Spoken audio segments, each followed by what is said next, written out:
ಕೂಡು ಕುಟುಂಬ, ಕೃಷಿ ಸಂಸಾರ ಪ್ರತ್ಯೇಕವಾದಂತೆ ಭೂಮಿಯಲ್ಲಿ ಸಂಸ್ಕೃತಿಯ ಸಹ ಕಣ್ಮರೆಯಾಗುತ್ತಿದೆ. ಕೃಷಿ ಚಟುವಟಿಕೆಗಳು ವೃತ್ತಿಯಲ್ಲಿ ಅದು ಹಳ್ಳಿ ಜೀವನದ ಪದ್ಧತಿ ಎಂದು ಮಂಗಳೂರಿನ ರೇಡಿಯೋ ಸಾರಂಗದ ನಿರ್ದೇಶಕ ಮೆಲ್ವಿನ್ ಪಿಂಟೋ ಹೇಳಿದರು.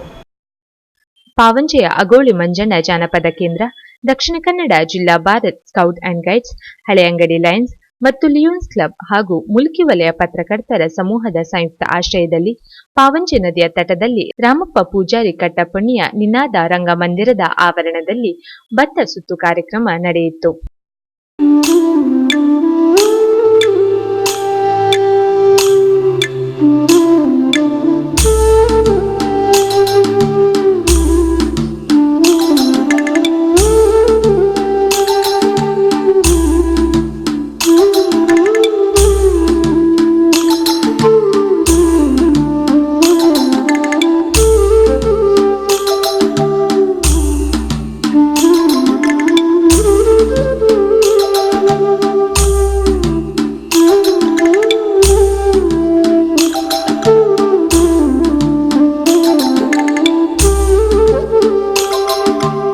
ಹಿರಿಯ ಕೃಷಿ ಅಧಿಕಾರಿ ಅಬ್ದುಲ್ ಬಶೀರ್ ಅವರು ಭತ್ತದ ಕೃಷಿಯ ಬಗ್ಗೆ ವಿಶೇಷ ಮಾಹಿತಿಯನ್ನು ನೀಡಿದರು.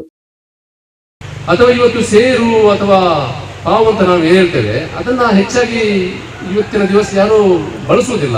ಹೆಚ್ಚಾಗಿ ಪಟ್ಟಣಗಳಲ್ಲೆಲ್ಲ ಬಳಸುವುದಿಲ್ಲ, ಹಳ್ಳಿಗಳಲ್ಲಿ ಕೂಡ ಅದು ಕಡಿಮೆ ಆಗ್ತದೆ. ಯಾಕಂದ್ರೆ ನಾವು ಕಿಲೋ, 1 ಕಿಲೋ, 2 ಕಿಲೋ ಆ ರೀತಿಯಲ್ಲಿ ಅದನ್ನ ಅಳತೆ ಮಾಡ್ತೇವೆ. ಈ ಸಂದರ್ಭದಲ್ಲಿ ನ್ಯಾಯವಾದಿ ಮಧುಕರ್ ಅಮೀನ್, ವಿಜಯಕುಮಾರ್ ಕುಬೇರೂರು, ನಿನಾದ ಟ್ರಸ್ಟ್ನ ಕಡಂಬೋಡಿ ಮಹಾಬಲ ಪೂಜಾರಿ, ಕುಸುಮ, ಲಯನ್ಸ್ನ ರಮೇಶ್ ರಾಥೋಡ್, ಪತ್ರಕರ್ತರ ಸಂಘದ ನಿಶಾಂತ್ ಶೆಟ್ಟಿ ಕಿಲೆಂಜೂರು ಮತ್ತಿತರರು ಉಪಸ್ಥಿತರಿದ್ದರು.